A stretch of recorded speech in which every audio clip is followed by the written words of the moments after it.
forgive us.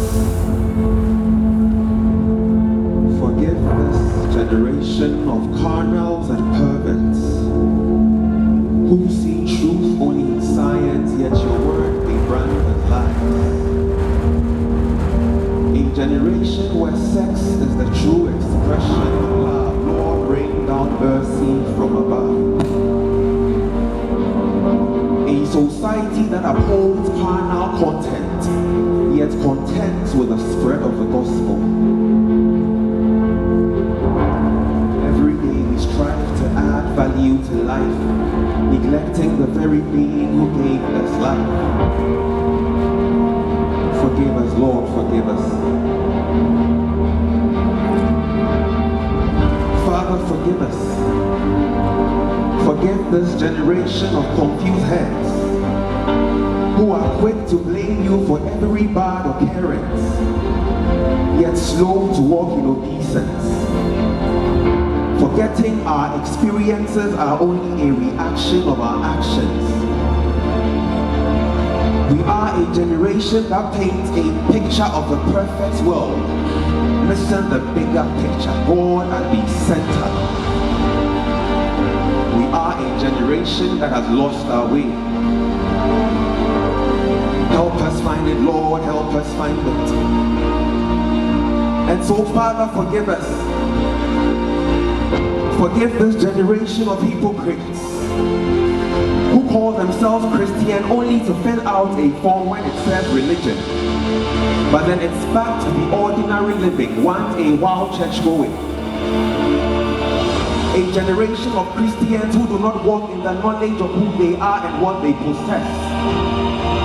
Forsaking prayer and turning lukewarm in the process. Who put on a different personality on Sundays at church, and on Mondays it's back to acting normal, forgetting the real church is you and I, the living temple of Adonai. Forgive us, Lord, forgive us. But thank God for the rights of men and women, people chosen by God to be generational impact makers, defying the status quo to honor Jesus alone. An army of men speak the mind of God and aim the renewing minds. An army of women who are fearless with the gospel and aim at transforming hearts. Thank God for the rise of end-time transformers, altar raisers, word imparters, pave way for the arrival of a new breed, a unique seed, germinated to feed generations, a new creation, God's holy nation. We speak a new tongue, signatories to a new covenant. When men say there is a pulling down, we shall say there is a lifting up.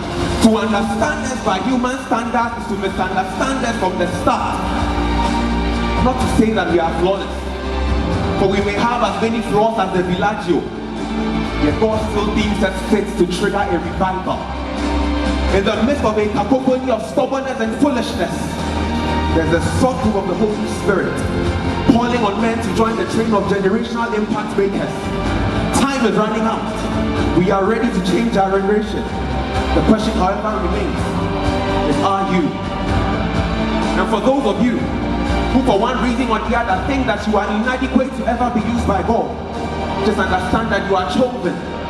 Chosen by God not for the lack of a vessel, but for the opportunity to bless you. You are special.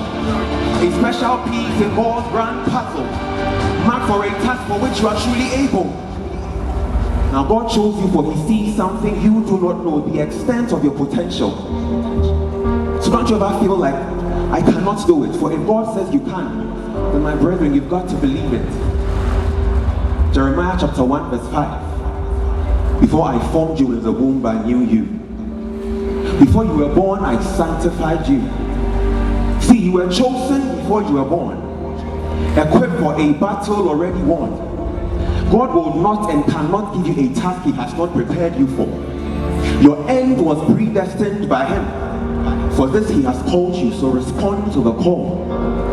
For your response will lead to your justification. That justification eventually signaling your glorification. My brethren, just answer the call. Now don't you ever undermine your ability. Words of never conform to society. For he takes pleasure in making foolish the wisdom of this world. See, David was a shepherd, a forgotten last son, yet God chose him to be king. Deborah was a woman in Israel, yet chosen to be judge. Jephthah was a son of a harlot, sacked from home to dwell with the worthless, yet God chose him to be the redeemer of Israel. Gideon was a coward, Moses a stammerer, Matthew a tax collector, Jesus was from Nazareth, John a child of a barren Elizabeth, Josiah was too young, Noah was too old, Rahab was a prostitute, the 4 lepers were destitute, Samson was quick-tempered, Joseph was a child overly pampered, Samuel was not supposed to be born, Jonah was full of scorn, Jacob was a cheat, Peter was catching fish, and don't get me started with Paul, he was virtually antichrist.